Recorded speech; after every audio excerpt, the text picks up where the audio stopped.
Hey, this is Sean Ingram from Coalesce, and you're listening to The New Scene.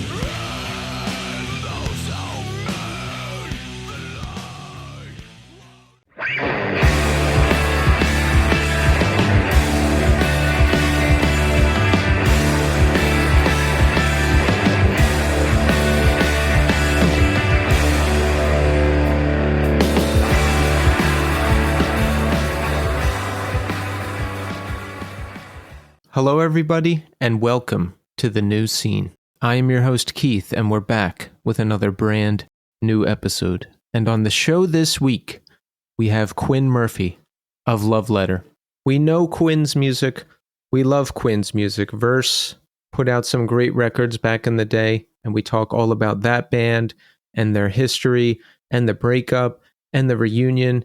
And Love Letter, Quinn's new band, has been at it since around 2018, and they just put out one of my favorite records of the year earlier this year. It's called Everyone Wants Something Beautiful, and we talk about recording that record. We talk about the history of the band. We cover everything, and in addition to the music, Quinn has been through a lot in life. We talk about overcoming mental struggles, psychological struggles, addiction struggles, abuse struggles, all different kinds of things. It's an intense conversation, but it's also a very important conversation, because I know when we talk about these types of things on the show, it helps people, because I hear from all of you out there who let me know all the time that the conversations on this show help you with various things that are going on. The conversation with Quinn is coming up shortly, but first, some business. Number one, I need Apple Podcast reviews. We've got to get to 300. So if you haven't submitted one yet, open up the podcast app on your iPhone, search The New Scene, scroll down a bit, and hit that 5-star button. We need like 32 more, so let's get it done. Also, follow me on every platform at New Scene Pod. Subscribe to my YouTube channel. Subscribe to my Clips YouTube channel. We're building up a very nice community over at YouTube. So thanks to everyone who is subscribing there. Also, don't forget to support Iodine Recordings. There's a second pressing of the Untitled discography by Hassan Aisaba up right now. It's got all the music. It's got amazing packaging with the story of the band and flyers and pictures and all kinds of great stuff. This is going to sell out, so make sure you pick it up now. There's also a second pressing of Glitter and Spit by No Man, and that's another one that you definitely need to hear, so go pick it up. Speaking of Love Letter, they have European tour dates coming up in February, so go see them if you have the chance. Hey Thanks have a new single out called Forward, and it's really good, so make sure you check it out. Further Seems Forever have some gigs coming up. October 23rd at Will's Pub in Orlando, October 24th at the Brass Mug in Tampa, and October 25th at Fest 22. Jason Gleason will be on vocals, and they'll be playing a career-spanning set. And One Line Drawing have October tour dates the 17th through the 20th on the East Coast. Check their page or the Iodine page for a full list of dates. Also, say hello to our sponsor for the month of October. 30-something Records. 30-something Records is an independent record label based in Berlin, Germany.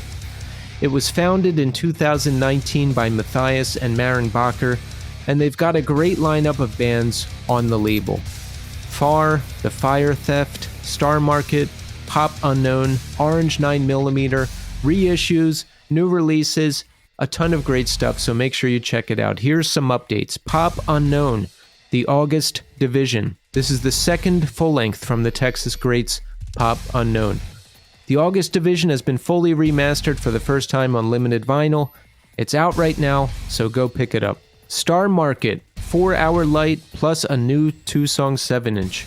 We've got a 25th anniversary reissue on limited vinyl of 4-Hour Light, and then we've got a 7-inch with 2 new songs, Radio Silence and Dead of Night. This is their first new music since 2003.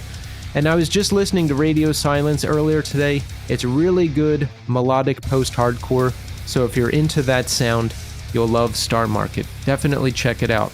Tripper just put out Faceless. That's on 7-inch and cassette tape. This is the second EP by Baltimore hardcore band Tripper. 4 songs recorded and mixed by Kevin Bernstein at Developing Nations. And speaking of Tripper, they are currently on tour in support of their new EP. Go check their Instagram for a full list of dates and pick up the 7-inch or tape from Tripper. Also, here is a message direct from Matthias at 30-something Records regarding International Edge Day. Matthias says, even though I am not straight edge anymore, running the label and everything I am doing is deeply rooted in a positive and individualistic driven lifestyle. A clear and positive mind is the driving force. 30-something Records will release a new album by the German straight edge hardcore band Pole. That's Pole. This album was recorded 10 years ago, and even if the band is not active anymore, they celebrate their 30th anniversary as a band this year. The album is called We Were the Kids at the Shows, and it's limited to a one-time pressing of 100. It'll be exclusively available via Cortex Berlin, who ships worldwide, and pre-orders go live on Edge Day, October 17th. Plus, each album comes with a pack of 5 drink coasters, so you have to pick it up. Also, 30-something Records have teamed up with Iodine Recordings for a number of exclusive vinyl releases from Stretch Armstrong, Her Head's on Fire, and Further Seems Forever. So make sure you go pick those up. Okay, so check back in with me in segment 3. I went to the Light Tower, Common Sage, Sparta gig in Brooklyn the other week. I also went to the Bane Terror Show this past weekend in Brooklyn. We'll talk about that. We'll check in with the New Scene Community Hour. I've got new messages from people. We will cover everything. But right now, we are going to speak to Quinn Murphy of Love Letter. Enjoy. All right, we are here now with Quinn Murphy. Quinn, welcome to the show. Thank you. It's a pleasure. It's great to have you here, Quinn. There's a lot going on with you. We have Love Letter's excellent new record, Everyone Wants Something Beautiful, which I want to hear all about. And before that, you were in Verse, and you've done a lot over the years. You're still doing a lot. But Quinn, first I want to ask you, how are you doing today? I'm good enough, I'd say. Doing okay. Yes. Yeah. How about you? Good enough is good enough sometimes, right? Yes, I would say so. You know what? I'm actually doing great. I'm not going to lie to you. Now, Awesome. that's after many weeks of maybe not doing so great, but I just launched a new band, and we just played a good show, and my friend's band reunited, Oh, that's great. and it was a fun weekend with a lot of friends. You know, one of those like rare, super fun weekends where everything is great, and I think I'm still riding on the high of that. Oh, plus fall, my favorite time of year, is coming up. Oh, good. Yes. Do you have a favorite season? Yeah, it's fall for sure. Yeah. That's the one. Yeah, it's just I don't know. I feel great in the fall. It's just especially in New England, obviously. Just visually, everything is pretty nice. Yeah, I think that's the only season where I'm guaranteed to feel good. The other ones can be hit or miss. What about you? For sure, the same. Winters are a little rough, but I don't know. I used to not really dig summers too much, but I don't know. I've learned to appreciate them. I kind of have an okay time in the summer now, I would say. Yeah, this past summer was pretty good. I'm not a fan of summer at all. It's too hot. Last summer, I was depressed for like the end of July and all of August, so I thought that was going to happen every year. It didn't happen this past year, but it was good. It was fine. I can accept it. Good. Where do you live nowadays? I live in Providence, Rhode Island. You grew up there too? Yeah, I grew up all over the place, but mostly Providence and Pawtucket and Central Falls, Rhode Island. I grew up in New York City with my aunt and uncle too. I was there in the summers. But I would say like Providence, Rhode Island is my home. I've bounced around to like different foster families, different family members, different group homes, etc. throughout my childhood. So it's all over the place, really. So you said different foster families, different people. Like starting at what age? Let me see. Probably around like 5. That was when I lived with my aunt and uncle in New York. Well, started living there in the summers, and they actually took me for a little over a year at one point. So yeah, early on when I was like 5. That's pretty young to be separated from your parents. What happened? Just a lot, I would say. Born into uh, a weird situation, I guess, with my mom and dad. Dad was fairly abusive. My mom was an alcoholic. They were all alcoholics. There were a lot of drugs involved. My dad's side of the family, a fair amount of them were like drug dealers and stuff. So it was tough for my mom to keep up as far as like keeping custody of me. She was like a kid herself, trying to raise a kid, essentially, and wasn't so much in the cards, I would say. So, How young was she when she had you? she was 22, but very much a late bloomer in life, kind of like my entire family has been, really. So you're 5 years old and you're living with your aunt and uncle. Do you remember any of that time? Some of it. Most of my memories kind of like kick off around like 7 years old. When did you start to comprehend your situation and, you know, that it was maybe different from a lot of people you were surrounded with? Well, the thing was like the environment I grew up in, it was like I was pretty much surrounded by people in similar scenarios. Especially my cousins. It was all just kind of the same deal.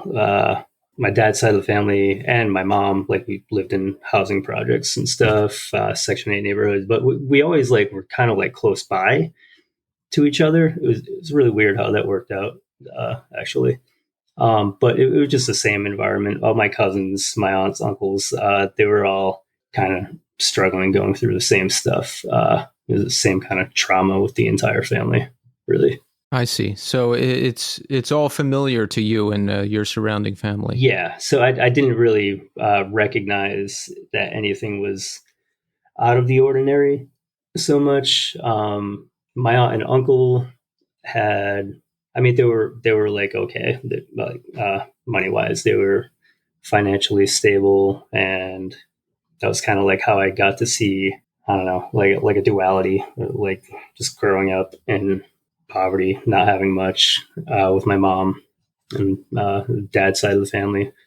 Dad was already out of the picture at that point, but we still were around that family. I think around 7 or 8, I started to put it together, just like befriending other kids in New York and like seeing their family structures and just being like, well, this is not what I know of like, I don't know, growing up and like how family relationships work, I guess. And honestly, like TV shows and stuff just would also kind of make me wonder, like, what the hell is different about like how I'm growing up or how the people that I'm growing up with are growing up, neighborhood, family, etc. Did you have a preference of where you wanted to be? I mean, like, would you prefer to be with your aunt and uncle in New York City, and then would it be difficult to come back with your mom? Like, what was the situation like? I don't know. It was kind of torn, I guess. No real structure in my life. Just intermittent like structure with like if I go stay with a different family member, like me and my mom would end up living with other family members, like in their houses and stuff. So like when I was around, for instance, another aunt and uncle, my Uncle Paul and Aunt Nancy, they were good folks. We lived there for like 2 years. They kind of showed me a little bit of like just structure, right from wrong, etc. So I think that was beneficial for me. But as far as like the ideal place, I feel like when I was a kid, not having structure and just being able to like fuck off, essentially, was cool. Definitely not good for me, especially like the sort of trouble I would get into when I was a kid. I think that's why I would like try to gravitate towards being with my mom, because it was more traumatic and like messed up, but also I had like this freedom for a certain amount of time, where I could basically do whatever as a kid. Yeah, like would you go to school or anything? Did you have any kind of regular schedule like that? Yeah, so, on and off. Like I started skipping school real young, flipping drugs when I was a kid, for my cousins, for my uncles and stuff. Some of us didn't even know like we were basically transporting drugs for our one uncle in specific. Yeah, it was just it was a weird upbringing. I don't know, kind of tried to like block out of my mind. Didn't talk about much really until into my 20s. I don't know. It was just like a weird life as a kid, for sure, growing up around that family. Yeah, I figured a lot of stuff had happened because, you know, the song Unhousing Projects on Love Letter's new record, a song I've gone back to and listened to time and time again just because of how powerful it is, and I figured that was autobiographical. Yeah. And that paints a pretty good picture of a lot of what you dealt with. Good. I'm glad it comes across that way. Yeah. That's good. So how did you get involved in the world of punk and hardcore and all of that? Like, how did you discover it? I think it's like just a series of events throughout like a year. I knew like I started skating when I was younger. I don't know, probably 10 years old was when I started skateboarding, but not really understanding skateboarding entirely, outside of like liking the movie Thrashin' and like what the hell else is out there? Like Gleam the Cube, like just like mainstream access to that at that time, especially it was like late 80s, I think, when I first started getting into skateboarding. That led to seeing Thrasher magazine, knowing about Thrasher magazine, like going to bookstores and just, I mean, sometimes you get kicked out of them because eventually they figure out you're just like sitting down, reading the magazines and then putting them back, or just straight up, taking them. But so that introduced me to a bunch of stuff, just like ads and like different skaters mentioning things. Like Minor Threat was mentioned, like Out of Step was mentioned specifically, and I remember like reading that, and then like going to a Strawberries music store and seeing like the Out of Step tape, and grabbing that, having no idea what the hell it is really or what it sounds like, but just on a whim grabbing it because I recognized it because it was mentioned in Thrasher. And then not even knowing that I'm getting into punk really, but just reading liner notes, thank you lists, etc., made me check out more bands from there. I didn't know anybody in the punk scene, maybe people that were adjacent to it, but I was just so young. I didn't really have a concept of that. I really liked Nirvana and shit, and the Pixies.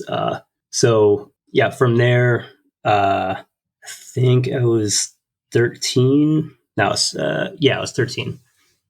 See some kids skating. They're like older. I had just moved back from Boise, Idaho. Weird stuff there. Just moved back from. What were you doing in Boise? Oh Jesus! Here, this is a good one. So my mom met this guy, nice guy. Had some shit going on here. Like I don't know, a drug person of sorts here. My mom was historically good at that. Yeah. So whatever, but he was a nice guy. He was like the only guy that was treated me with kindness and actually looked out for me, and didn't like abuse me. Literally the only person in our lives that she had like dated that didn't abuse me, her, etc. It was okay. So he moved out. He had to move away for some like weird shit that I still am unclear about, but I don't know if he was like some connected guy. Supposedly, that's what my mom told me. That's what her friend group told me. So I don't know. This is all stuff that I learned like way after like what went down in Boise, Idaho, whatever. So he moves out there. They stay in touch. They're still planning to be together or whatever. And I'm 11. No, I'm 12 at this point. I think. Or am I 12? Yeah, I'm 12. I'm 12 years old. Whatever. So it's a long time ago. So eventually, whatever, he comes back, he picks us up. He has like this truck, whatever, and we drive across country with him, and we move to Boise, Idaho, with him. He has this job at it's called like Micron Technologies or something. It was like some everybody in Boise at that time was pretty much just like a California implant. People that just like moved there from California. Like a lot of like the industry side of things were starting to take off in Boise, so a lot of people went there. It was tough being there. Off the rip, like people just were, I don't know, not very kind to me. Just kids, like, who's this fucking weirdo from the East Coast? Just speaks. I don't know. Just sounds strange. It was weird. There's a lot of bullying. There's some like weird racist shit there. There's like a lot of wealthy kids that moved from California to Boise at that time. The school that I went to was not very forgiving to visually, like people that don't really have any money. That's where we were at. I felt that pretty hard there. Eventually, I ended up making like a pretty decent amount of friends there. Just standing up for myself and not letting people fuck with me. Eventually, that ended up, I don't know, turning into friendships with some of these people, and some of them like skated. I didn't even know. Nobody couldn't really tell the difference. I get like couldn't tell that like East Coast skaters and West Coast skaters looked very different back then. So none of these young kids knew that my dumbass, also a young kid, probably just starting to get into like dressing like a skater. We didn't know that any of us skated. When we figured that out, that's when we like started to become friends. We like started skating with each other. It was all good after that. How I ended up moving back. So my mom, she kind of snapped. Well, not kind of snapped. She had a psychotic break. She was just gone. There's wires in the walls. She's trying to rip the wires out. We're being watched. And this stuff stemmed from whatever Mark had gotten into and had to leave Rhode Island and like move out, whatever the hell that was. That I don't exactly know. But I don't know. My mom's brain just snapped. She was on another planet. I couldn't have conversations with her because she was like really gone. She ended up being hospitalized for months. She was just in a psychiatric hospital.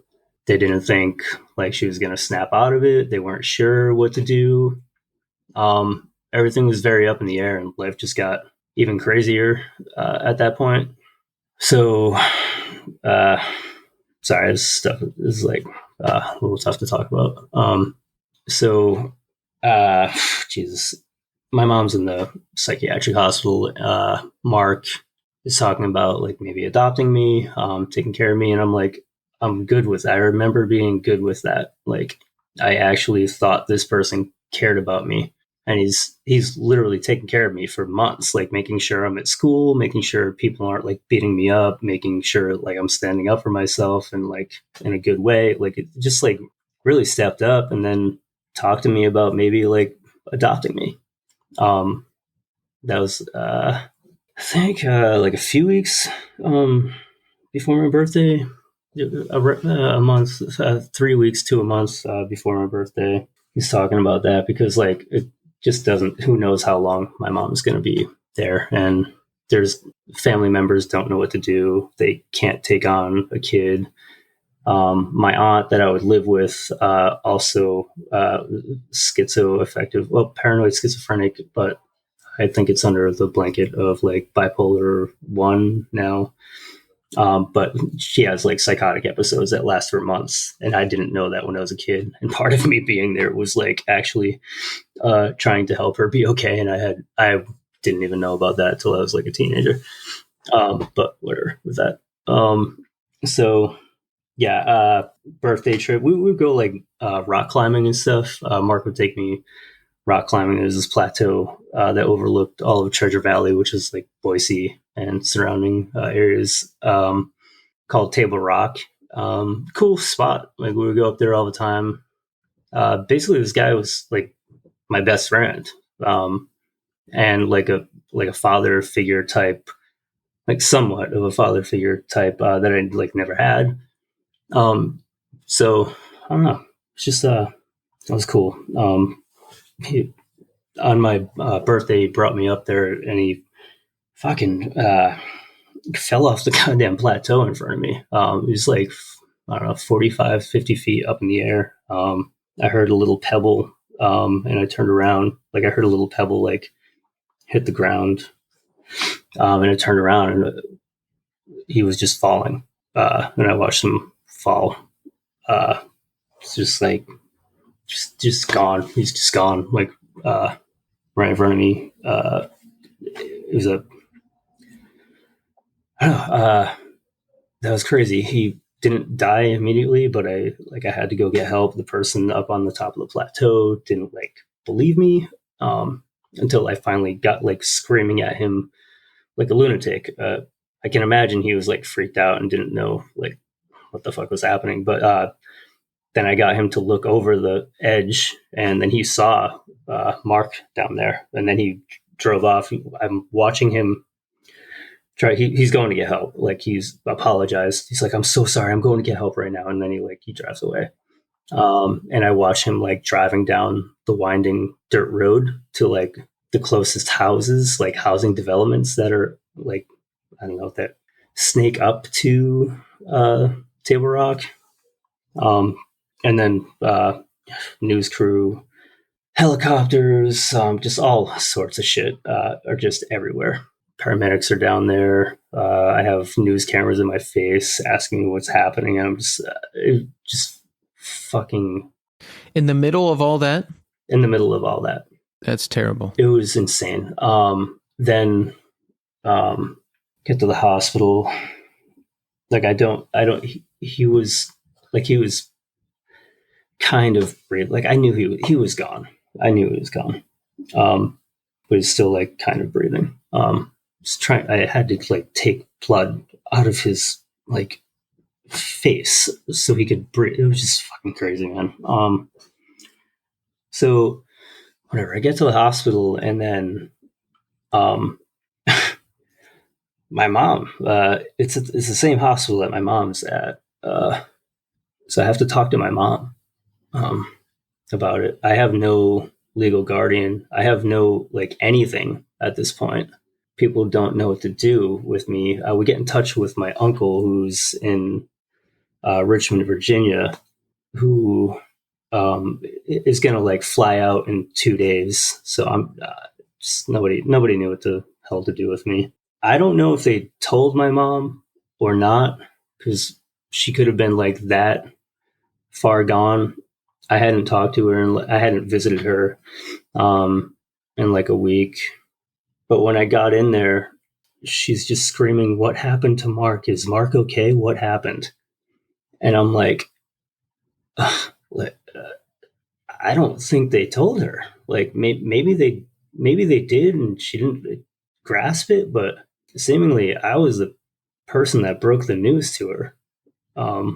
I mean, immediately. Like they knew he was brain dead. They told us pretty damn quickly that he is just gone.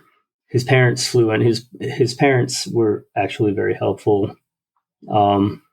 They hung out with me in the hospital and like made sure I was okay while they were figuring out what to do with their son, you know. But like 3 days later, they pulled the plug, and that was kind of that. then life got real crazy. Even crazier after that. In regard to like for sure bouncing around to different family members. That's when like when I got back to Rhode Island after that. That's when I started getting into a lot of trouble, but also found like skateboarding and punk. That was kind of probably great timing, to be honest, because eventually finding punk and finding like a community, just of friends, and like there were actually some punk kids in Providence that like had similar fucked up backgrounds to mine, so I could like identify with them. Few and far between. It was mostly not that, but there were some kids here that made that easier. It made me feel more at home, and like accepted. Did your mom end up back out east with you? She did. Yep. What happened? Did she like get better? No. She eventually, yes. But she once I got back, like nobody knew what to do with me. It had already been like a struggle to figure out what to do with me in general anyway, and like how to deal with my mom and her bullshit. But yeah, it was just ended up living with my grandmother, my uncle, who was a Catholic priest. Weirdly enough, he would always get me into like decent schools. He'd get me into like Catholic schools and whatnot. It's a mixed bag with that shit, obviously. But like as far as like education goes, there were some aspects of it that were, I don't know, probably helpful for me, rather than, I don't know, being stuck in like a shitty school where I get nothing from it, or I don't know. Yeah, I think it was beneficial in regard to that. But yeah, we ended up just moving in with my grandmother. It was really an odd time, to say the least. I would mostly never be home. I don't know. Yeah, you said you were acting out, getting into trouble. So I was curious about what kind of kid you were. Like, what were you doing? Getting in fights or just raising hell? Like, what were you up to? I mean, we're just like robbing shit, flipping drugs here and there when I needed money, or if like friends needed me to get rid of some stuff for them, whatever. Just shit like that. It was like, I don't know, survival sometimes. So not to make light of it, but were you like a badass? Did a lot of people like you? Because I mean, if you're a kid or, you know, like a young teenager and you're flipping drugs and just doing whatever you want, I could see that being appealing to a lot of kids. Not really, honestly. Just like I stayed off the radar quite a bit. I don't know. Yeah, not a badass. I just like was around similar people like that. So it was just life. Yeah, it was just life, and like sometimes those people were actually like good people. Sometimes they were just trash cans. Sometimes through no fault of their own, just their surroundings. Helped manufacture them into something not very good. But yeah, like having been around that life for a period of my life too, you know, some people are just decent people who get high or sell drugs or whatever else. Yeah, no doubt. And some people will stab you in the back, rob you, fuck you over, and not even think for a second about it. Like that's just the way it is. Totally. Yep. Which is unfortunate because, like, I mean, if they were maybe given a chance to see it a different way, maybe they could figure out how to not do it. You know, it's like environmental. You grow up in, you grow up in trash, you end up being trash. You know, it's like it's very cyclical like that. It's very tough to escape that generational bullshit. Yeah, it's almost impossible to break out of. Yeah, like I feel like I'm very fortunate. Like I'm sure you feel the same way. Like to have been able to like step away from that stuff, thankfully, and have like some friends that like managed to do the same thing too.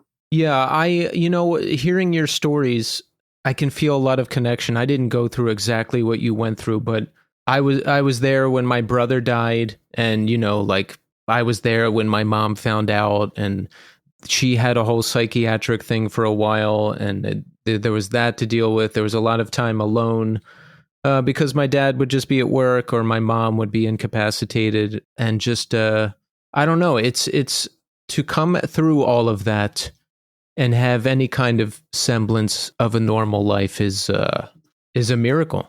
Yeah, for sure. And you know that, I'm sure. Yeah, absolutely. Also, like, solidarity. Sorry you had to go through that stuff. It's not easy. It's not, but hey, we're still here, right? Yeah. we figured something out, thankfully. Something. Yeah. I hope. Never pinpointed it, but like, we're still kicking around, so that's good. Well, that's what I always say, is as long as we're still alive, there's still hope. Yeah, for sure. So you joined Verse around 2003? I think it started in 2002, but I was like initially playing drums, and we were just like trying to get some music written.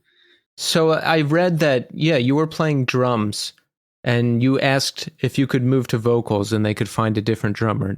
Did that happen? Yeah, yep. So how did you manage to pull that off? That's a huge move. Well, my band at that time was kind of coming to an end. Well, it was coming to an end. And I had like some like whatever, like pretty sophomoric lyrics up. I can shred myself about that. I hate my lyrics. But anyway, so it was like whatever. I had some stuff kicking around, and I was like, I just kind of mapped out the lyrical stuff for like the practice recordings we have, and just presented that as an idea. And I was like, I'm like, this band, my current band is probably like calling it quits.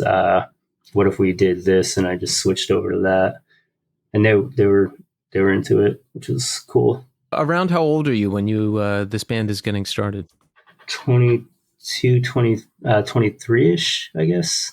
So what is your life like at this point? I mean, do you want to be in a full-time touring band? Do you have other things you want to do? Like, what's going on with you? I don't know. A lot of posturing, a lot of projection, a lot of like, who the fuck am I? A lot of, I don't know, trying to be something I'm not. Honestly, I don't look back at that time in my life with like, I don't know, nostalgia necessarily, or like a positive light. Like some things are cool about it, but I think like a lot of that was me just trying to get the fuck out of here.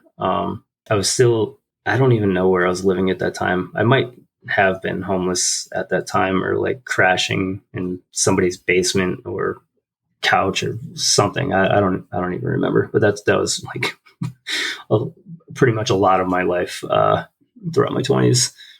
Yeah, I don't know. I just didn't know who the hell I was, and I didn't know that I was like, say, probably around age 18 or 19, starting to throw all the shit that was thrown at me back at other people, without really recognizing that I'm just recycling my trauma and like fucking hurting people, using people, etc. So it's really tough for me to like, I don't know, look back at that time in my life as anything positive as far as music goes. I think it was good for me as far as like having an escape from Providence and just my life, like being able to tour and do things like that. But years later, that I started to actually like figure myself out and understand that a lot of that, which I mean, grand scheme of things, probably necessary for me to do that, and probably had a lot to do with, I don't know, finding my way of healing and eventually figuring out how to not just be a wretched person, you know.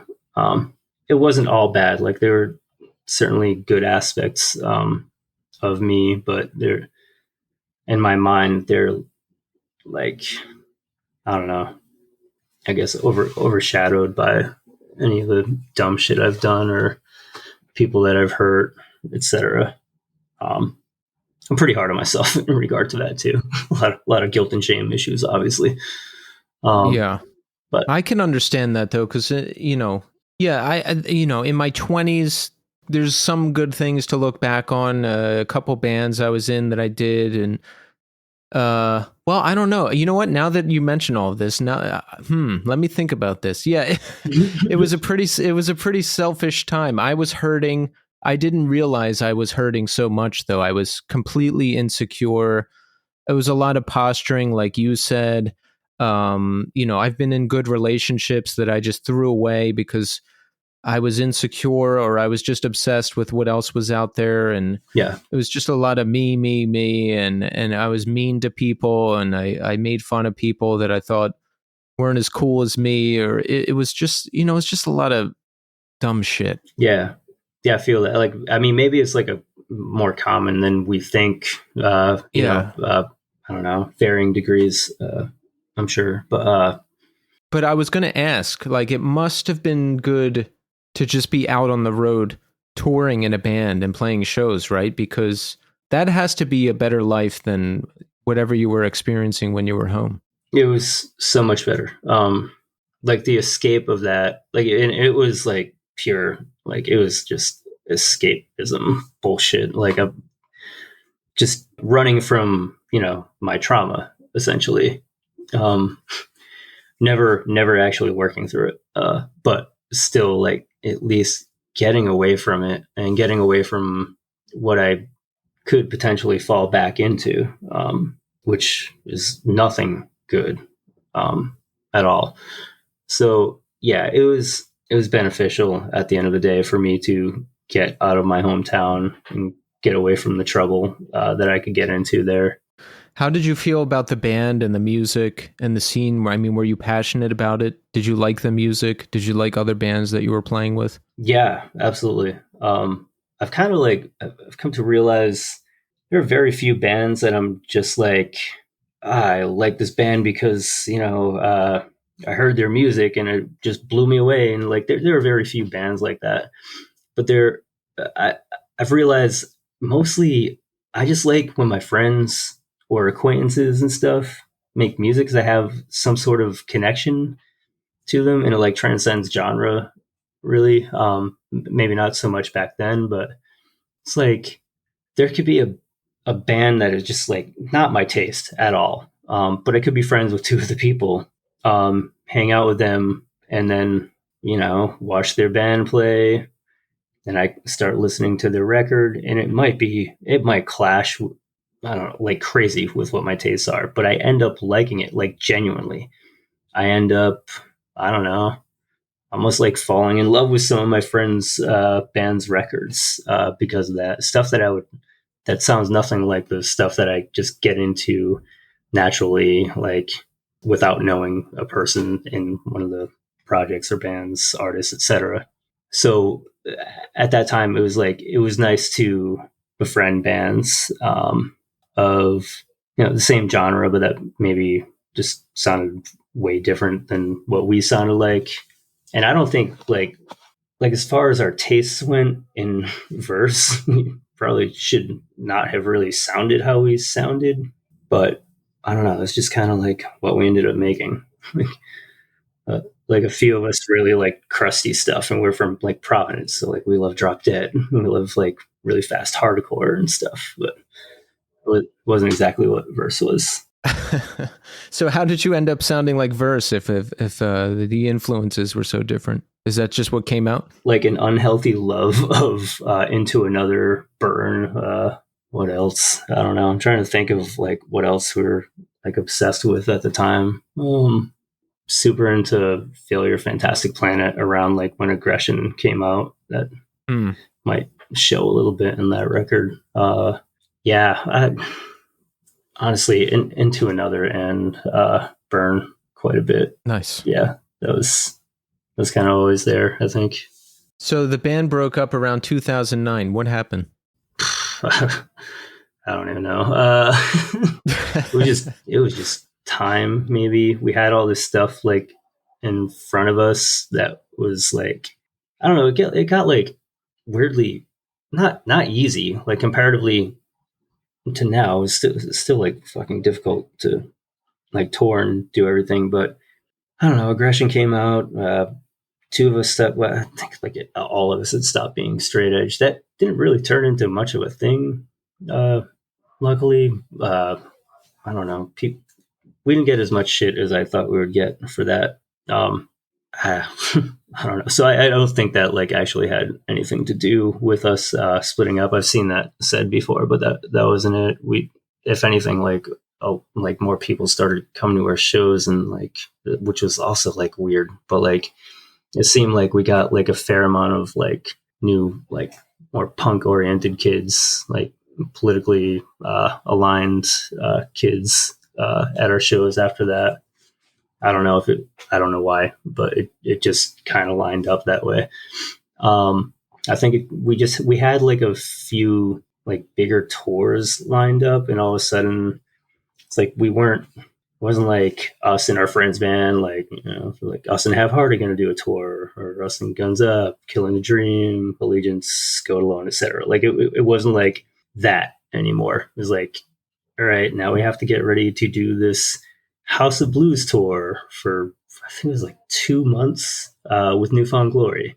And I don't know, that was a bit much. And then there was like other tours in the works after that were like support tours for like bigger bands. It's like, I don't know, I felt like, okay, now it's like you have to do the next thing to get to the next level. And we're just like, I don't know, we're cooked at this point. Like, we're already pretty damn cooked. Personal lives suck. My brain's starting to like fucking go. I'm not doing. It was a hard time for all of us. I think we were all pretty spent, and I swear it was in like the same. It was like within a week, or no, it might have been like within. No, it was really rapid. It was like within 2 days. Like, I can't even remember who was like, I don't think I can do this anymore. But yeah, we all just kind of stopped. I think I was the last one to be like, are you, or the last one to like accept it. I think I was initially like, what the fuck? Are you serious? Like, because I just want to keep going. I don't want to fucking stay. I don't want to be stuck at home. Like, what the hell do I do with my dumb, miserable life now? Everybody else like has stuff and has been like achieving goals on the side of this band, and I've just been like fucking dicking around and dissociating for a decade, like I don't even know what do I do now? Who am I? Like, what is my identity? Like, I don't know. I think I got too comfortable with just being the fucking idiot from the band that becomes like a parody of himself. Kind of. I don't know. But I came around pretty quickly. It took me probably like 2 days, and I was like, yeah, what the fuck am I doing? Let's call it. This is a bit much. Yeah. So it was that. It was a lot of stress, and it was a lot of like, fuck, are we really going to do this and commit to like either bombing completely or like doing what other bands are expected to do at that point in their, I don't know, their limited life, it's just a hardcore punk band. not a giant shelf life for that. I think we had already like gotten quite a bit out of it at that point. Yeah, 6 years is more than most bands like that last. Yeah, for sure. Definitely. You ended up getting back together in 2011 for a little while. How'd that happen? I don't know. I don't know if it should have, but it did. Did we just want to do another record, and you had an offer from Bridge 9, or like what happened? No, just I think Costa, Sean Costa, is also in Have Heart and Fiddlehead. I think Have Heart was done. He was doing some stuff with Pat. I think he might have been doing Wolf Whistle stuff. Whatever else. He's doing like a few different things. But we had both had like ideas, concepts, and just stuff. I don't know. I had a few things written for like a future verse record, and he just is honestly one of the most freakishly talented human beings I've ever, like, savant style. It's unbelievable how talented Sean Costa is. He could like write entire records in his head and just have everything mapped out he just needs to pick up the guitar, which he has not done yet, to actually play the riffs and the parts to show the people. Like he would literally do that. It's pretty wild. Write songs without a guitar, write it in his head, and then just start playing it. Already has the drum parts, and it's like one practice, and all of a sudden there's an entire song arranged that he wrote in his head. It's just like it's tough to comprehend that. But yeah, so he had some stuff written. I think it just felt weird the way it ended, because it ended so like, I don't know, irrationally, but I don't know. Like it should have ended when it ended, but I think we had another record, me and Costa, to get out. Whether or not it landed or made sense, or I don't know, anybody cared about it, I don't fucking know. I was pretty out of my mind at that point. I would then, unfortunately, suffer the same bullshit my mom did, like in 2015. No, not nearly as bad as my mom, but like, yeah, I ended up having like a mental break. So I think I was just kind of getting more and more delulu after as time went on. So I don't know. That last verse record is like all over the place and definitely a little delusional, but at the same time still kind of class conscious. It's still me, but I was like maybe trying a little too hard and maybe smoked a little too much weed and dissociated a little bit too much during that time, I would say. But yeah. So you look somewhat fondly back on that record, that last record? Yeah, a little bit, just because, like, I don't know, it was just nice to reconnect with some people, and I don't know, kind of the way that ended, like the second time around, was like just tragic, honestly. What happened? Well, I won't get too in detailed about it, but whatever. The show that we're playing, it was just like a series of like, what the fuck are these shows? And I think we just agreed to play some shows that we shouldn't have. But the last show, me and Sean Costa looked at each other. I want to say like probably 3 songs in, after having like just a terrible response in our hometown. Like nobody gave a fuck, and we just sounded terrible. It was just awful. We didn't get to practice. We weren't prepared. We had no business playing that show. 3 or 4 songs in, me and Costa look at each other, and I fucking knew it. I knew immediately that he was thinking exactly what I was thinking. Like, this is it. I'm never fucking doing this again. And we got through that set, glanced at each other, made eye contact a few more times at like key moments when it was clear that him and I would lock eyes when things were going awry during our set. Finished the last song. I knew that shit was over. Costa came outside, and I'm like, what were you thinking when you looked at me? Like, we just like, yeah, that's gonna be it. And that was it. We never played again. So it's a few years until we get to Love Letter. What happened in between? I mean, you said you were having some psychiatric problems.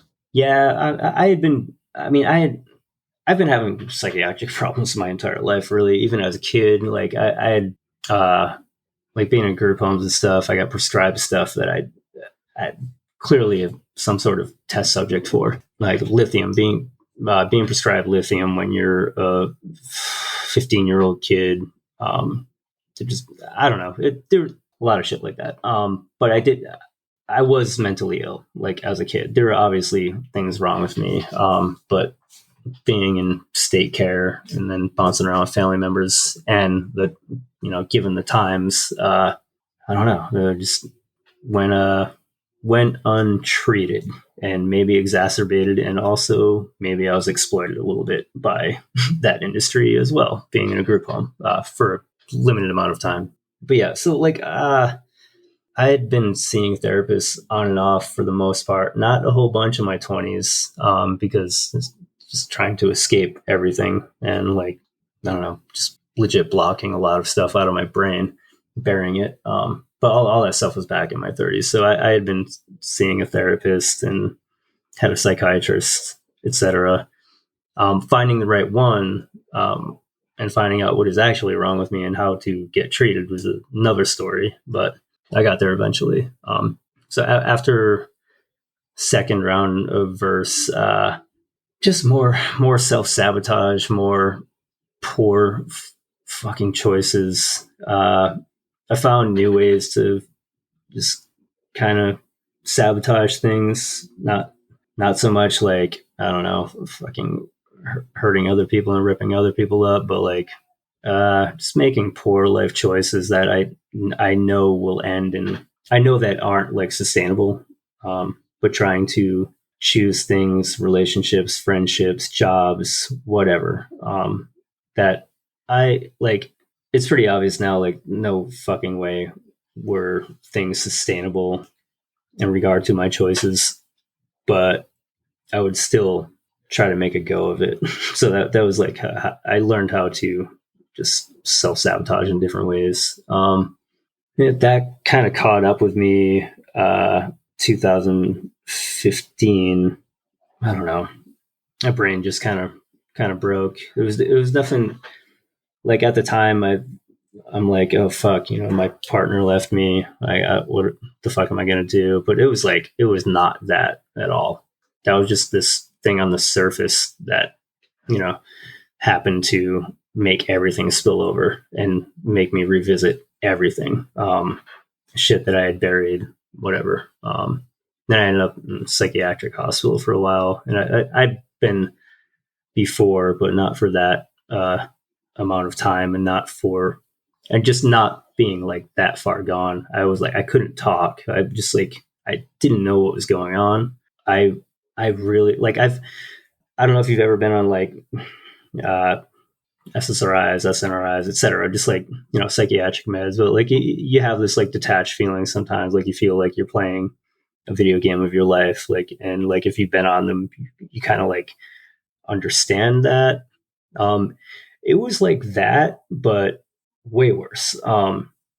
Like I was not in reality. It felt like, psychotic break or something, but like I couldn't remember things. And then all of a sudden I'm like remembering all this crazy shit that I had blocked out, a lot of abuse stuff from when I was a kid. So those are all things that I had to start kind of, I don't know, unpacking after that. Like, in for real, like, do the work, whatever fucking bullshit. Like I actually had to, didn't really have much of a choice. It was just like, it was back. And I don't know, after that started getting as serious as I could about getting help and navigating that system. So there was like a lot of unhinged and unbelievably cringe moments. Still fucking happens. I'm out of my mind. But like, definitely then, from 2015 to 2000, say 17, 18, a lot of figuring out what I have, what is wrong with me, and how to actually treat it, successfully. Yeah. What kind of stuff do you have to do? Is it medication? Is it therapy? Is psychoanalysis? All of the above? What do you do? Well, so I'm pretty open about this shit to a fault, because like I feel like I get like targeted for it, for being like so open about it. But whatever. I don't know if I really give a shit about that. So like, I have major depressive disorder, panic disorder with agoraphobia. The agoraphobia stuff is interesting because like, at times that for about a year, like I just wouldn't go outside. Like I couldn't work. It was like this is post like, that mental break when I was in the psychiatric hospital, Butler Hospital, for 2.5, 3 weeks, or 2 weeks, might have been 3, whatever. I was there long enough. Train of thought. What was I talking about? Like all the stuff you had to do to work through it, or Yeah. So after that, like I ended up in like pretty much the state's hands. So not really getting proper diagnosis, properly diagnosed, and I don't know. They're like just putting a band-aid on it, just throwing whatever like random medication they thought would work. Like first is like antipsychotics, which made me I've I've dealt with like suicidal ideation on and off my entire life since I was a kid. But like I I've never felt that like I was put on Seroquel and Remeron. I think that's what it's called. And holy shit, I like kept taking it because I took it for like 3 or 4 months, because like it's supposed to like you have to get through that hump that you might dip a little bit and then jump back up. But there was none of that. It was just I have never been that messed up and that depressed in my life. Like I can't believe I actually like didn't take off through that. Take off meaning like end my life. Like it was. I've never been. I've never felt that much despair and like hatred for myself. So getting like the wrong diagnosis can like literally end your life. I didn't really know that at the time. So after that, and I figured that out via a new psychiatrist, they're like, "Why the fuck are you on this?" I'm like, "I don't know. Like, I'm in like state care, I guess, and like that's what they told me I have." So my newer psychiatrist immediately sent me to get like psychological testing and done and stuff at this place called Gershon or something, or some like psychological testing place locally. Did that.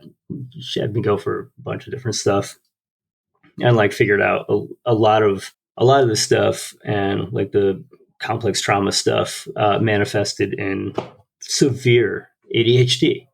And I've had like basically a learning disability my entire life, and I've been like severely ADHD forever. She started treating that, specifically treating that, and it, I don't know, kind of changed my life. Currently, I'm not on anything, which is great. I might end up having to go back on something at some point. I don't know, but I try to stay off of SSRIs, and just like I take what is it, clonidine. It's like a beta blocker, essentially. That's like what I take for my panic disorder. I don't want to take like benzos and stuff, so I pretty much only take that these days, which is great because I've been on so many different psychiatric drugs in my life. yeah, I used to be on an antidepressant. I can't remember. It wasn't an SSRI. It was like the one that makes you hype. I can't remember the name of it. Wellbutrin. Yeah. And all right, so when I used to be like high on drugs all the time, uppers and downers, mostly downers towards the end, and I would take Wellbutrin, and it just didn't feel anything. Then I got clean. Then I would take Wellbutrin, and I would feel like I was on meth. And I was like, I hate this. It makes me anxious. Yeah, that and so tracks. then I was anxious. And then they're like, all right, well, let's put you on gabapentin. Because I can't take benzos because I'm in recovery. Yeah. I wouldn't want to risk it. Yeah, fair. And then the gabapentin made me too sleepy. So, and then I was just like, I can't do this. So then I stopped taking everything. But eventually, like, I have bad anxiety. Like I have bad social anxiety. I have bad general anxiety, not to the point where I have panic disorders, or like panic attacks or anything. But I don't know, like I would play a show and I would be like so anxious, like I could barely play, or like I would blank out and forget parts. Yeah. And I'm like, I can't do that. Like I have to remember the parts if I'm going to play. Yeah. So then I went on, what is it called? Propanolol. That just like lowers your blood pressure. Yeah. And that's worked. I was on that before the clonidine. I switched over to the clonidine stuff. But yeah, beta blockers, honestly, for me, like a game changer for anxiety issues. And they don't make me feel like I'm high as fuck. Yeah, like I don't feel anything. I just don't feel as anxious. It's great. Yeah. That's exactly what I want. Yeah, exactly. Yep. Same. Yeah. So that's the only thing you're taking now? Yeah. Yep. I'm on Adderall as needed, but sometimes I won't take it for like 4 months. I'd started doing that because they wanted to treat the ADHD stuff. So that's what, I mean, opened up kind of like a new world for me where I could actually pay attention to stuff. I have other tools to like pull out of the toolbox now, just from like taking CBT classes, DBT classes, and whatnot, that are beneficial for me. Like if I don't want to be on Adderall, so that's like currently the thing. So, Love Letter, Mhm. your current band. How does this band end up coming together? Well, yeah, I don't know. Just none of us were really doing anything. Jay, me and Jay had always wanted to like do something musically together. Same with Andy. Like the three of us had conversations about it here and there throughout the years. Like before Defeater was Defeater, even around when Versus recording Aggression with Jay, because Andy was around too. I think they were trying to figure out like who the fuck is going to be in like the singer of their band, whatever. But then we like started talking about like, oh, we should do a band at some point, whatever. But years later, it ended up like manifesting into a real thing. Jay just hit me up one day and was like, you want to do a band? It's like, yeah, sure, why not? So you were ready to do another band? Yeah, I don't know if I was ready, but willing, yeah. Just something like cool to work on with friends. Like otherwise, I definitely know this about myself. If I'm working on something mostly by myself, and there's not like other people holding me accountable, I will write an entire record and throw it in the trash and never show anybody it ever, or maybe show a few people and then just erase it from history because I just am I don't know, lunatic like that. Have you done that? Oh yeah, totally. That's pretty much all I've done since like 2012, 2013. Yeah. So you would work on stuff by yourself, like write songs, and then just end up throwing it out? Absolutely. Do you play guitar and everything too? Do you like write whole songs? Yeah, guitar, drums, bass, some keyboard stuff. I've been fucking with drum machines like MPCs and stuff, and like just programming stuff, sampling shit for a long time. Since like mid 2000s, I've been doing that, and I throw that shit out habitually. Yeah, unless I'm working with other people, I just don't get anything done musically. Like for let's see, 15 years I've been saying I want to like do something solo, and I've never done it. The only time I ever do anything is if I'm in a band. Yeah, it's having that, like, I don't know, like having like a person like Jay is actually like helpful, and the rest of everybody that's in like a part of Love Letter now definitely. It's like an accountability. I don't know, group of folks, just kind of make sure things happen, which is good. Yeah. I can't throw anything out. I mean, I can, but I probably can't show them any of those things first or tell them that I threw anything out. But yeah, it's nice to have that motivation and that, like, I don't know, like you don't want to let somebody else down. So you got to make it happen. It's a good feeling to have that again. Anyway. How does it work in Love Letter? Will you write music, or do you strictly do vocals? How does the creative process shake out? It's pretty much Jay and Andy writing the music. Like when we edit and stuff, and like, I don't know, try to map out different parts and hooks, little nuances and stuff. I'll have a lot of input with that. So I guess arrangement wise, I certainly help out. But musically, like the crux of the music is pretty much Andy and Jay getting stuff done, and then all of us adding like our bullshit to it and our, I don't know, our ideas. I mean, half of art and music is like just fucking bullshit. Yeah, I can admit that.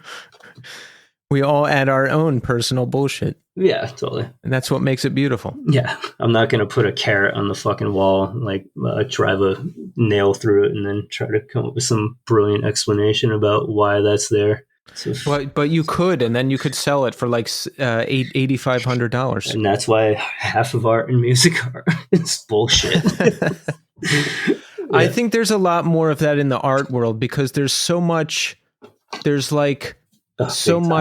subjectivity. Yep. Like, I don't know if you just have clout or if someone with clout just says like, yes, this is brilliant. Yeah. Everyone will be like, it's brilliant. But totally. you could do that. You could do that in the music world too. Like, all right, if a classic rock fan hears Sun, the band, right? They're going to be like, this is two guys making feedback. Like, what? Yeah. What is this? Yeah. But if you talk to people in our scene, like some of them might say, no, this is brilliant. And then like share all of the Sun lore with you. It's like, it's just all subjective. Yeah, big time. I mean, and with that being said, like I'm the fucking idiot that is going to love the carrot with the nail driven through it on the wall, you know? Like, yeah, it's, you know. It all depends about the story. It all depends on the story and like the feeling and everything. Yeah, for sure. That show Love Letter played last year, the Madball show. Mm-hmm. Was that your first show? That was not our first show, actually. Our first show was with Silent Drive and In Cartridge Funeral. That was the first show. Was that around when that last Silent Drive record came out? Yep. Was that in Boston? It was in Worcester at Ralph's Diner. Okay. For some reason, I was at that show last year because I was in the Darling Fire at the time. Oh yeah, no shit. Oh yeah, I was playing bass for them. Yeah, yeah. I forget if Jay introduced me to the whole band. I know I was talking to Jay because he's been on the show, and I know I was talking to the bass player because I think I lent him like the plug for my one spot. Yeah, but I forget if I talked to you, but then like, you know, the show goes by, a year goes by, the record comes out, I listen to the record and I'm like, oh man, like, I love these guys now. Oh, like, cool. Did I talk to Quinn? Did I talk to everyone? Like, isn't it weird how just like time goes by, new associations form? It's weird. Yeah, and then there's like a little bit of recall, like, oh shit, that's like it. I don't know, puts you back at that moment, you know. I had it in my mind that was the first show, so not the first, but like one of the first, maybe. Wait, how many shows had you guys played at that point? I think just one, right? Oh, okay. I think that was the only show we had played. I'm digging here because I want to say like I was at the second Love Letter show. Yeah, I think I have to let everybody know. I think that's accurate. Yeah. Okay. So the new record is out. Everyone Wants Something Beautiful. Did we record this with Jay? Yes. Recorded drums at Pale Moon Ranch. But I think a lot of the stuff was like kind of written and put together there too. Outside of just having like, you know, rough ideas about what they were going to do. That studio is amazing. Pale Moon Ranch, just the drum room, the live room that they have. I've never been there. I have only seen photos and like goofy things that Jay and Andy and Dave sent me. Like, man, that studio is cool. And the drum sound is just great. Everything that I hear that comes out of that room sounds amazing. So yeah, that and Jay's studio, that's where it was recorded. Yep. When did we start recording? Because that first EP came out around, when was that, 19 or 20? So it was a little while until we got to this record. Yeah. Actually, that might have come out in 2018. Hold on, let's consult the internet. Yeah, let's check that out. I'm actually interested. All right. The first EP, 2018, that first EP. 2018. All right. Yeah. It's 2024, this year. that everyone wants something beautiful to come out? What happened? Were we just writing for a while? Were we busy with other things? I just think it was just like a different band. I don't know. I don't even view that as that. I don't know. It feels like it's, in my opinion, it's just a different band. Was there different members, or was it just like we were just a different band at that point? Just a different band. It was a different time. I think I had convinced myself that maybe I was like, I don't know, a liberal or something like maybe, I don't know, less anarcho-communist and more like, I'm growing up now. I'm taking political science classes. I don't know. Just like, I don't know. Just a different band, a different time. Trump era. Domestically, things are getting real fucking weird. Obviously, just a different band, different time. I feel like there's so much time in between those two, also with different things going on in our lives and whatnot. Just kind of felt like it was an unsaid thing that like we weren't going to do anything anymore. And then like Jay has a conversation and with Casey, and things just kind of like, I don't know, came back, and we changed the name of the band. The old name was pretty wretched, to be honest. I won't even mention it. Everybody knows what it is, I'm sure. I heard, yes. Yeah. Didn't know that Dinesh D'Souza, that trash can was going to like come out with something called Death of a Nation. I don't know. Death of a Nation is kind of like a pretty corny name. I don't think I used my brain too much for that one. Could have spent more time on that. But yeah, just I feel like it's a completely different band. Some of the same elements, but like I feel like lyrically I was able to actually do what I wanted and articulate mostly in my sort of like freeform bullshit way. Just talk about what I wanted to talk about and address what I wanted to address, and kind of like put myself out there more so in a way of like, didn't really want to do more music unless I could, I don't know, address my bullshit, essentially, because I feel like I kind of owed that to people in my life, and whether or not anybody ever even fucking hears it or knows about it, whatever, just some sort of an apology, and hopefully even maybe something that people can identify with that stuff, because I think a lot of people have also just felt that weight of guilt and shame because of being a prick to people sometimes, poor decisions, etc. So it was more personal this time around. That's a lot of why I feel like it's a different band also. Yeah, it's a huge leap forward. I mean, in production, in lyrical content, in songwriting, in every way. I was blown away Cool. the first time I heard it, and I think it's definitely a record to be proud of. One of my favorite of the year for sure. Awesome. Thanks. It means a lot. Yeah. Cool. Is it painful or therapeutic or both to sing about everything you're singing about, because it does get very personal?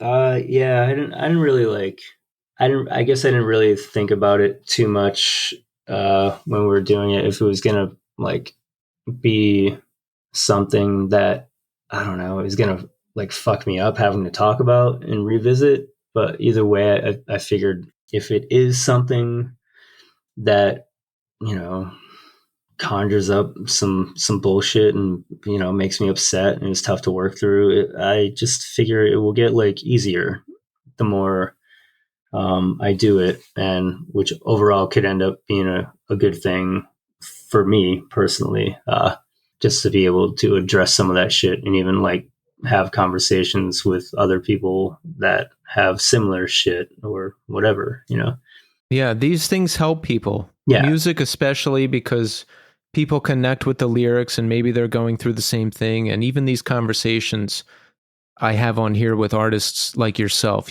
people write me and say, I'm going through this or I'm going through that. And just hearing someone else talk about it helps, because And it does. Like when I was addicted all those years, I didn't know where to turn for help, and I didn't know like where to go or what to do. And I would read like biographies about celebrities I liked who died of like the same drugs I was doing. I think I was like trying to find some kind of answer or something, or trying to relate somehow. So just talking about it helps. For sure.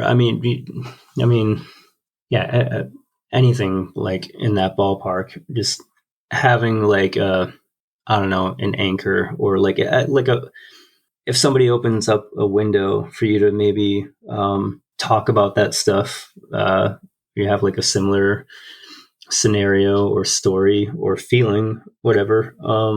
It's nice to have maybe a person that you know that has written about it. Maybe have a quick conversation with them about it, or it's just on a level of like solidarity. It's huge to know that you're just not the only person like dealing with shit, whether how like big of a scale it might be. Yeah, and you might not even know you're going through something until you read someone else talk about it. That's another thing, is like sometimes things like that, and it has been for me, like with other artists and like records and stuff and people's lyrical content. It can be like a catalyst to be like, oh fuck, that's actually pretty similar to what is happening to me right now, and I had no idea. Right. I'm reading. I see all these reels on Instagram about people with ADHD. Mm-hmm. And I'm like, hey, maybe I have ADHD. Yeah. Because I have to do something I really don't want to do, and then I have to go lay in bed for an hour after I do it. Like, yeah, you very well might.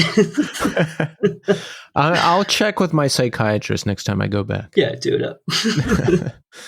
Is it hard for you to perform? I mean, it's hard for me to. I have about a 2-hour social battery, and after that, I need to go home. So if I'm on a tour, it's hard. If I'm on a run of shows, it's hard. If I have to share a room with somebody, it's hard. Yep. And when I'm performing, it's hard too. Like with anxiety wise, I don't know. I can just kind of blank out, and then I'll like forget a lyric or something. Is it difficult for you? Yes. But I'm like all over the place with that. Sometimes I guess it's kind of like the nature of panic disorder stuff. Sometimes I'm like good and just I can stay like, I don't know, stable socially for an extended period of time. There are other times where it's like I just fucking cannot be around anybody. Whether it's because I think I don't deserve to, because I know I'm going to be just a fucking wretched human to be around, or if I'm just like, everybody is driving me fucking insane today and I need a break kind of deal. I don't know. I'm just all over the place with that stuff, and definitely very in my head about it. But sometimes I can just hang for, I don't know, a while and be like pretty social. Other times I just cannot. Depends on the scenario too, and like, I don't know how comfortable I am with my surroundings and stuff, and the people I'm around too. So it just depends. Yeah, it really does. It fluctuates. I don't know. I don't exactly know why. Sometimes I have a little bit more anxiety than other times, for sure, depending on what kind of like outside life stressors I have going on too. That can have something to do with it, for sure. My tolerance of like just being able to deal with friends, people, whatever, socially. Right. So what is the plan with Love Letter? Do you have specific goals in mind? Do we want to tour the world and do like an 8-month tour? Do we want to just play when we can? What are your thoughts? Just like run it into the ground and beat the dead horse as much as possible. No, I'm just kidding. Yeah, I don't know. I'm like up for whatever. I like how we're approaching it now. I would like to do more and be able to do like tours here and there, not go like not like full time or anything. I do not think I can handle something like that at this point. But like kind of what we're doing now, like maybe do a week here, a couple weeks there, weekend trips, etc., one-offs here and there. Be cool to do, to just kind of like continue that and maybe put out another record. Who knows what we'll do? But like, I don't know. Yeah, just it'd be nice to stay active and just keep it as like something that we can like go back to and maybe put a record out every 2 years or something for a bit. I think that's realistic. Yeah, I think we can do that. Yeah, it'd be great. Are you happy with the record? It's out now. People have it. People are listening to it. We're on our second pressing. Are you happy with it? Yes. Like, I don't know. I'm like the fucking worst. I hate fun. Yeah. See, I'm going somewhere with this. So go ahead. Yeah, it's like you've already pegged me. All right, you already know who I am. Yeah. So like, yeah. I mean, I think it's like pretty good. I think it's like, I don't know, the best thing that I've been on. Musically and lyrically, definitely the best thing I've done. And even then, I fucking hate my lyrics, but like, whatever. I was just like, that's how it goes. I don't know. I really actually like this record, and I'm not normally like, I don't have like, I don't know, fucking pride, etc. I don't know. I don't really know what the hell that feels like, or what if I ever did, it was like fake. It was like, I'm supposed to feel this because it's like, oh, you're supposed to feel, you should be proud of a thing. I don't know. I don't really have that. I've never really had much of that. And if I did, I was probably forcing it. Yeah, I know I sound like a killjoy. But like, I actually do think, like if I heard this record, I would think it's good. Like, I think it's a good record, and I think like people can get something from it. And hopefully, some people do. That's kind of the point of doing a thing, and putting yourself out there. I wouldn't have put myself out there as much, if, I don't know, if I was doing this record just for myself. I was just trying to hopefully, be able to reach out to even just like 3 people that like are able to connect with it and identify with it, and it, I don't know, makes them feel less alone or less just fucking batshit crazy because of like how they feel. I don't know. That's kind of the point of it, I guess. I think we achieved that, and we did a decent job at conveying that on the record. Absolutely. Via the music, even just like the tone of the music, and like, I don't know, I like listening to the music before I'd even like put lyrics to any of it.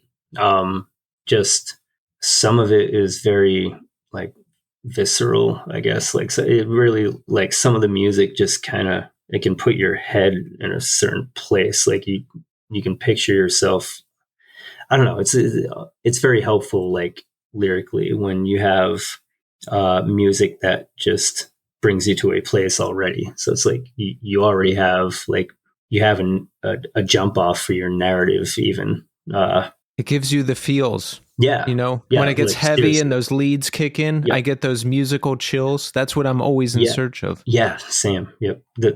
Those are helpful. Those types of like musical hooks and anchors are like helpful for that. Oh yeah. Well, good. I'm glad to hear you say good things about it, and you should be proud because it's a fantastic record. Thank you. I appreciate that. So I mean, you've been through a lot in your life. How are you these days? Are you happy?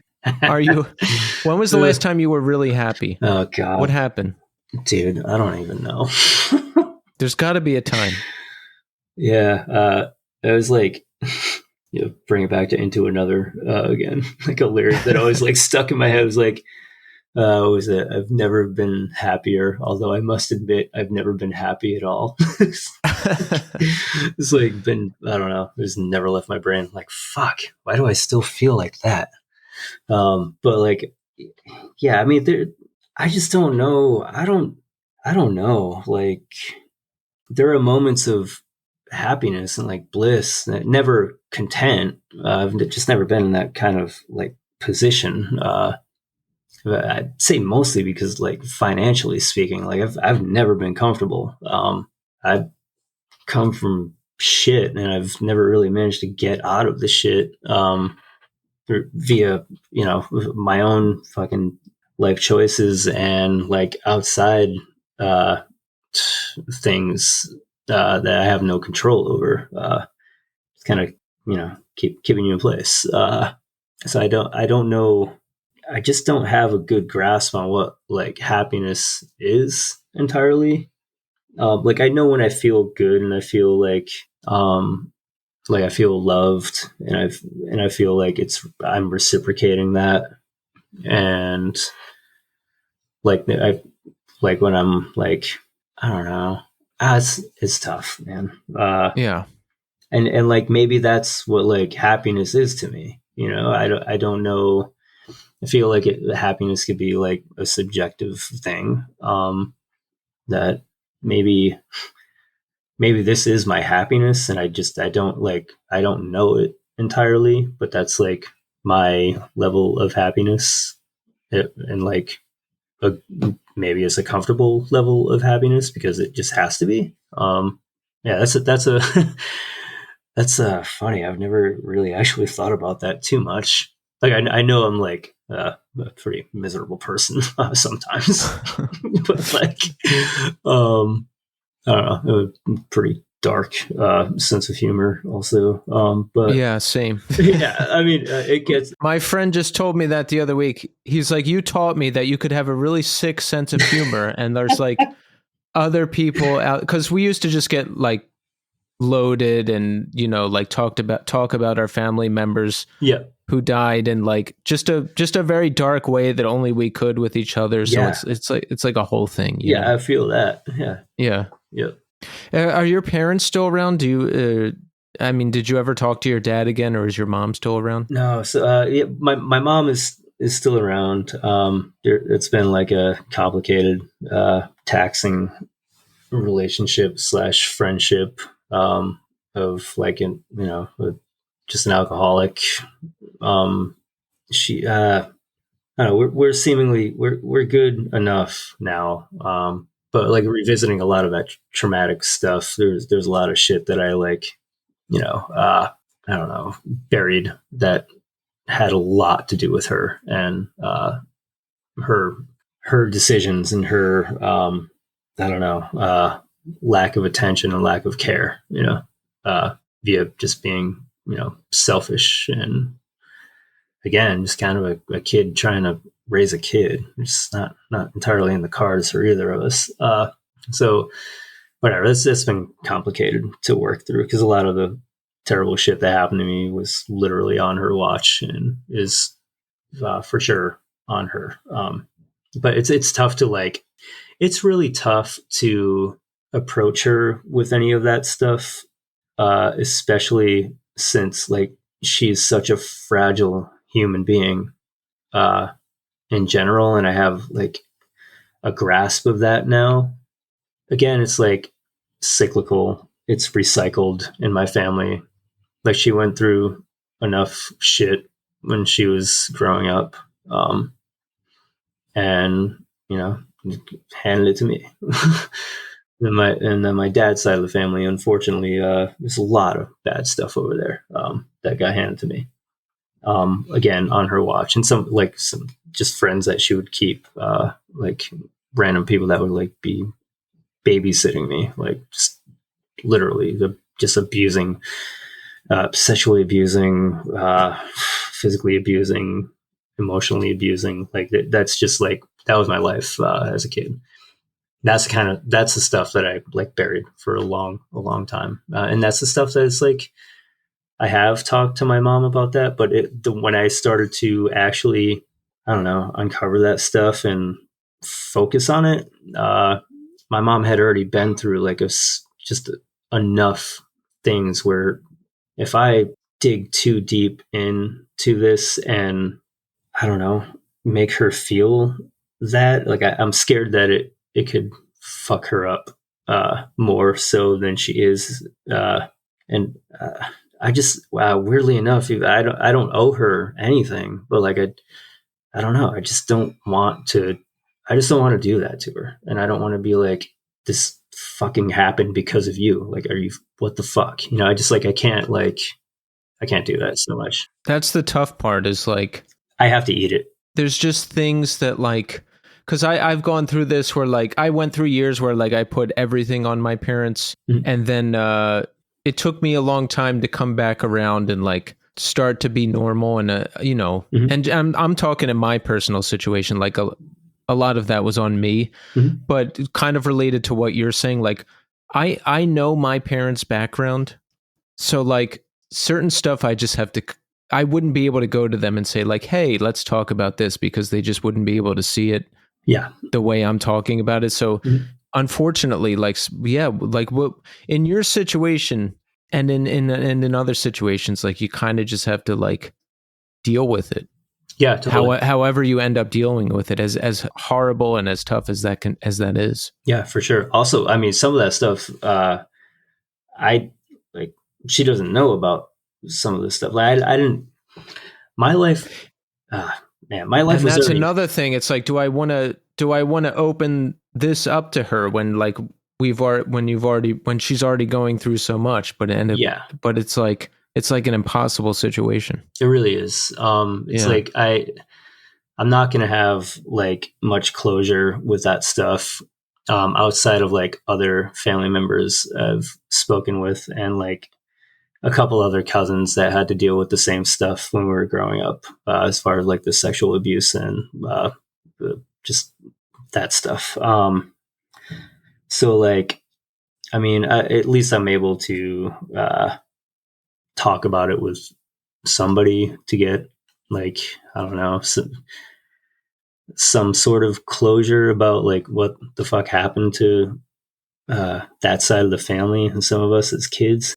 It makes me so nervous to like, because like, what if people in my family ever randomly hear this stuff? But fuck them. I worry about that too. Like, yeah, I mean, like my mom's never gonna hear this. I guarantee it. She's in like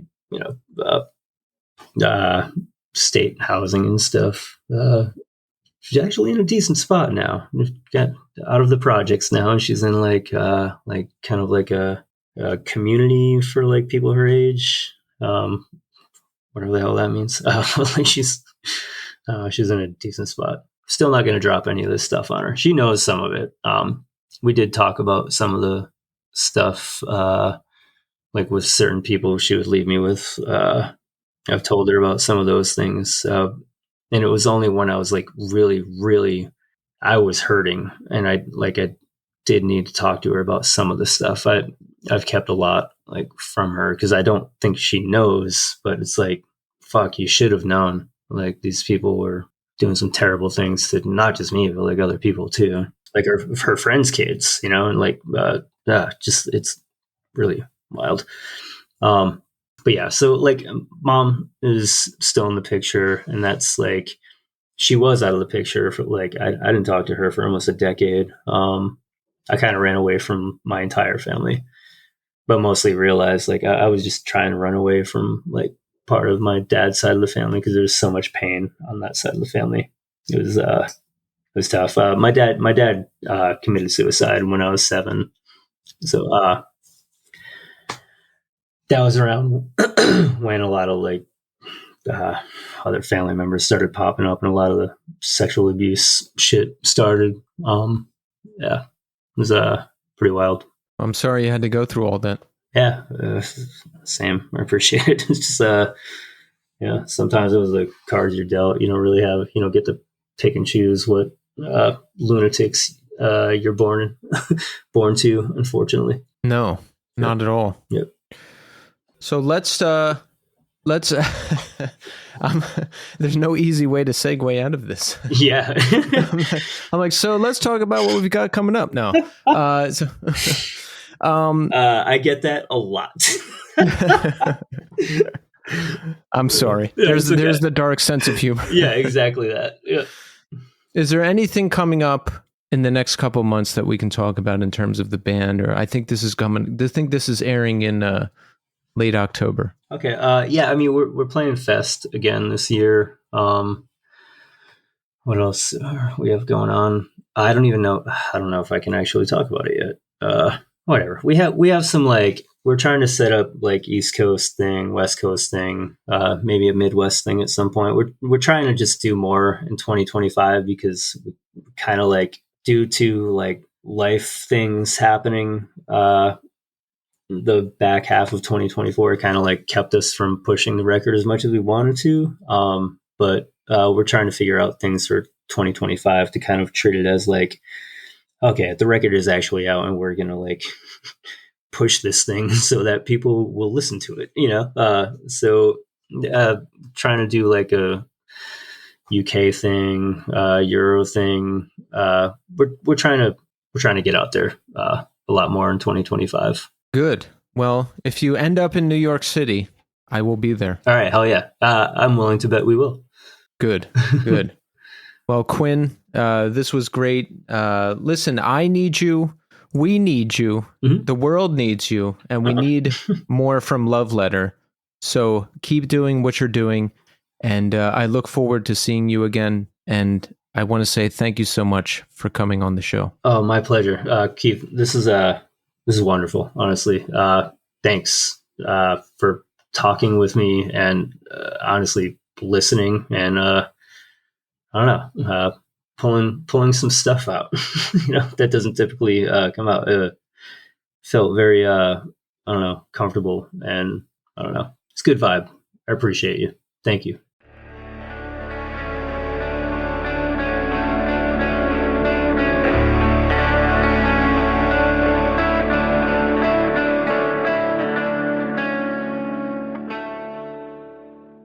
And there you have it. Quinn Murphy.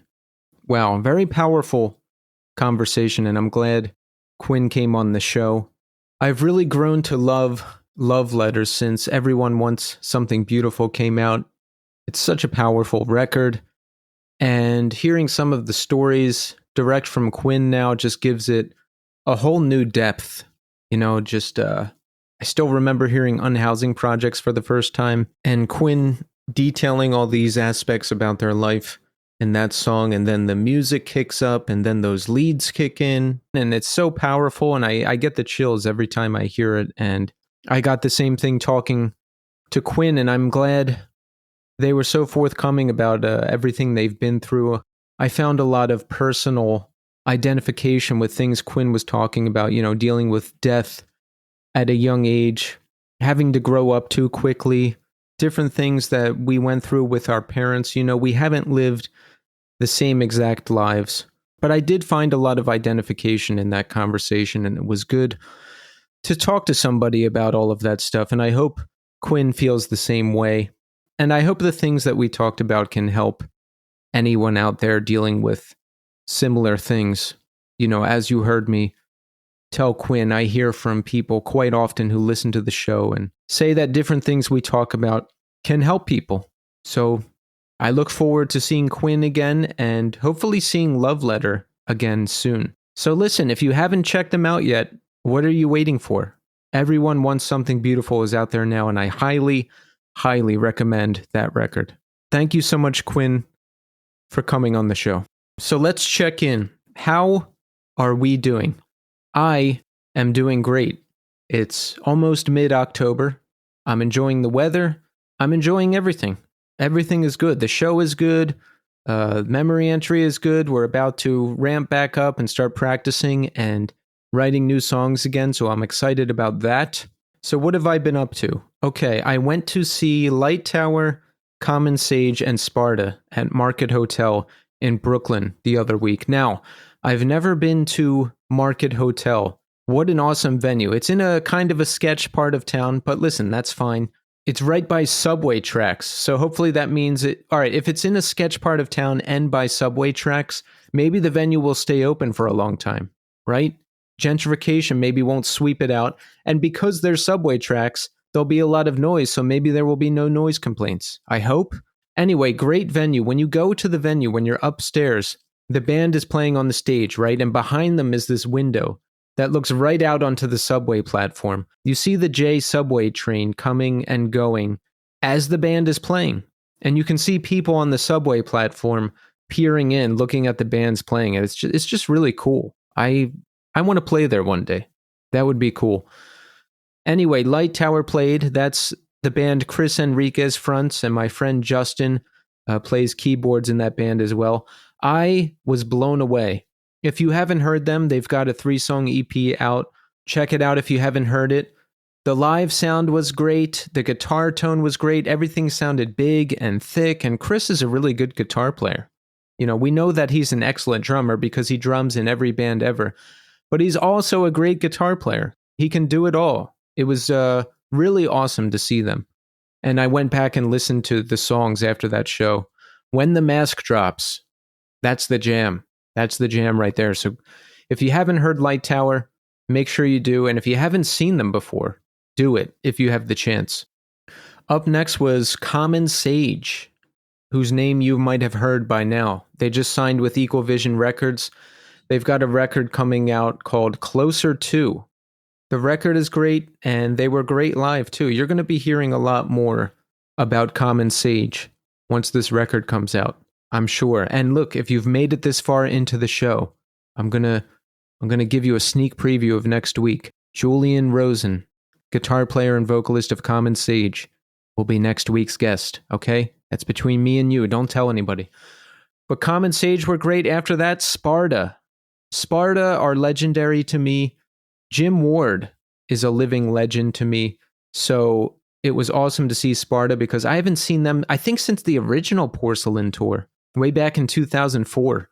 Really awesome to see them live in the flesh playing because it's been 20 years. And, you know, Jim is just a great person. I've had him on this show twice, but he's just got a great attitude. He seemed genuinely stoked to be there at the venue playing the show.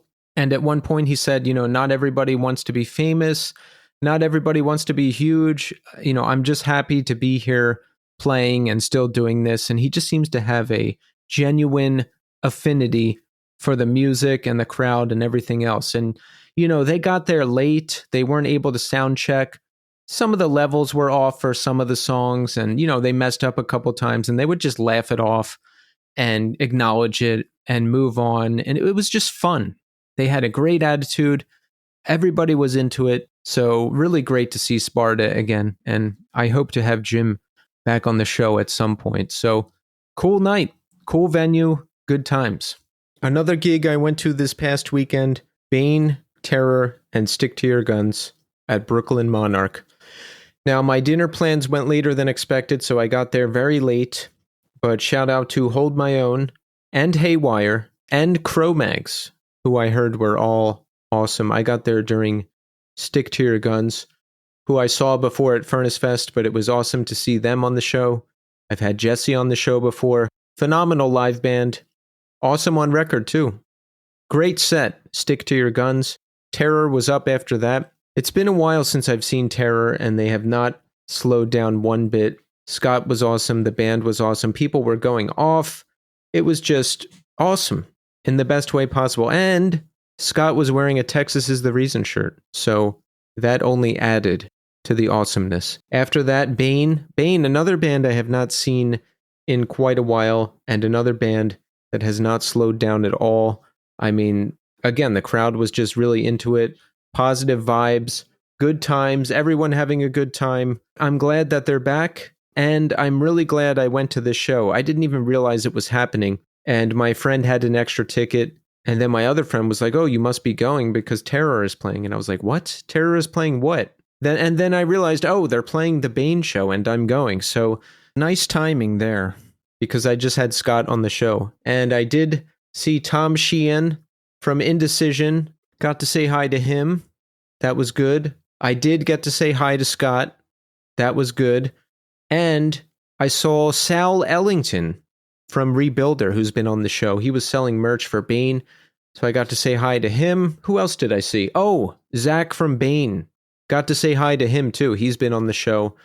So glad I got to say hi to everybody, and very, very glad I went to the show. Also, shout out to Mike and his cousin and Armando and Tim and Andrew and John Lane. So let's move into the new scene community hour. I've got a new review here from Brian Patton 84. Brian says, one of my favorites, 5 stars. Keith and the New Scene have become one of my favorite music podcasts. Keith is personable that it's like listening to your friends chat each and every week. Thank you, Brian. Awesome stuff. And listen, if you have not submitted a 5-star review on Apple Podcasts, please, please, please do it. We only need 32 more, and then we'll hit 300, and then we'll give it a rest for a while. So if you listen on an iPhone and you have not rated the show, open up the podcast app, search the New Scene, go in, scroll down a bit, you'll see the rating system. Just hit the 5-star button. You don't have to write a review, but if you do, I'll read it in this part of the show. And again, thank you so much to everybody who is submitting reviews. We're almost there. Let's get it done. We got some new Spotify comments too. Okay, and this comment was for episode 187 with Stephen Brodsky. The Tower of Rome says, loved this interview. Insightful answers and questions that I also had. Thank you, The Tower of Rome. You know, that might be my favorite interview I've ever done with Stephen Brodsky. Number one, because he and Caven are largely responsible for getting me into this music. And number two, I think it just went so smooth. I usually beat myself up pretty bad about everything I do. I just thought that conversation went flawless. And when it was done, I didn't think like, oh, I should have done this, or I should have done that, or I didn't get to this. I was just happy. So thank you, The Tower of Rome, for that comment. Episode 243 with Chuck Reagan. Jack W. Sparks says, thanks, Keith. Jack, thank you. And thank you for listening to the show. Episode 244 with Steve Von Till. Simon Downbeat Vinyl, who we know. Simon says, as Keith mentioned at the end, this conversation is full of wisdom, and I felt like I connected with this guest. I'll be looking out for their music going forward. Yeah, I discovered even more of Steve's music in the lead up to that episode. I love his solo records. Harvest Man is really awesome too, so I definitely want to go back and listen to even more of that. And I'm looking forward to that new solo record he's putting out too. So great stuff. Oh, Simon has another comment here for the Ben Jorgensen episode, Armor for Sleep, episode 246. Simon says, another excellent conversation with a very humble man. It's so much more enjoyable to hear from people when they are down to earth. Rain Museum is an awesome album too. Yeah. Hey, they just released a new single, Armor for Sleep did, this past weekend. It's called What a Beautiful World. And I was checking that out this past weekend. It's awesome. So go check that out. And Simon, thank you always for all the support. Episode 249 with Scott Vogel. Matthew Scanlon said, this is a great conversation. Thank you, Keith. And thank you, Matt. Great to hear from you. It's been a minute. You know what? There was another comment, too, on the Jesus Lizard episode. Someone was complaining about the ads in the beginning of the show, which you know I love, and I ended up deleting the comment. And look, this was just one guy that said this, and these people that say these things are the minority, and I know I'm getting one guide right now, but the person said something to the effect of, oh, I didn't get past all the ads in the beginning of the show. So I got annoyed and I deleted the comment. But look, I'm going to say this again about ads in the beginning of the show and everything else. The show format is staying the way it is, okay? I like the format. I like the way it's set up. I'm not changing it. And yes, there's ads in the first section of the show. There have been for a while, and there will be. There always will be, okay? Because the podcast has grown, and ads pay for the show, and they pay for us to expand, which I want to do. I want to expand the audience. That makes me happy. I want more people to hear it. I put a lot of the ad money right back into advertising, all right? Ads are going to be there, so deal with it. And listen, if you're so brain dead that you can't figure out how to fast forward in 2024, there's no hope for you. There's really just no hope for you. I would recommend going to your local library or your local community college. Maybe there's a class or something you can take to learn how to use a computer or learn how to use your phone. On Spotify, there's a skip ahead 15 seconds button. On Apple, there's a skip ahead 30 seconds button. On YouTube, I have the show broken up into sections, into chapters, so you can just click and go right to the interview now. And listen, everyone who complained on YouTube, you were right, okay? I should have sectioned up the show into chapters. I didn't know that. This is the first time I've done a YouTube channel and done long form content like this. I heard you. I went back and added chapters to every single episode of The New Scene, 88 all the way up to 250. They're all broken up into chapters. You can click right to the interview. I heard you. I took care of it. It's done. But if you're complaining about ads on Spotify, which this guy did, there's no hope for you. There is no hope. So again, go take a class, learn to use a computer, learn to use your phone. Maybe they can teach you how to press the button to skip ahead. Or do you know what high-speed scrubbing is? Do you know what that is? There's the circle on the line, right? On the bottom. Put your thumb on that circle and slide it forward. And you can skip the ads. I know, it's crazy. It's absolutely crazy. The intros are about 5 minutes, so if you don't want to hear the ads, you can skip them. It's not that hard. Use your brains. There's no excuse in 2024 to complain about the ads. Don't do it. I don't care. The ads aren't going anywhere. The show format is staying the same. I think this person just didn't want to listen to the show. That's what I think. Psychologically, they just didn't want to invest the time and listen to the show because it's almost a 2-hour podcast a lot of the time, you know?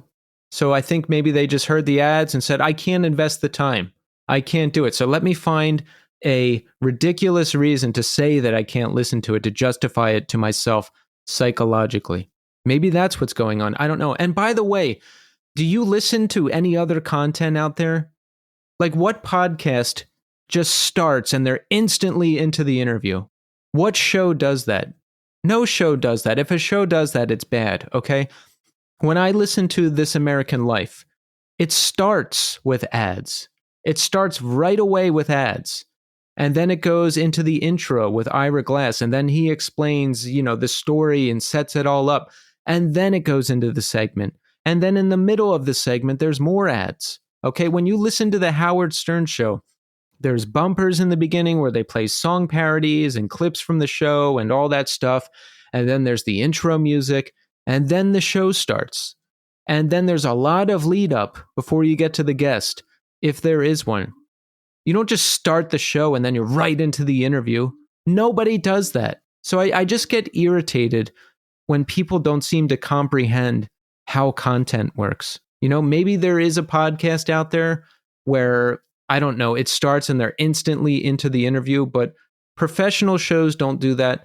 Professional shows have ads. So the ads are staying.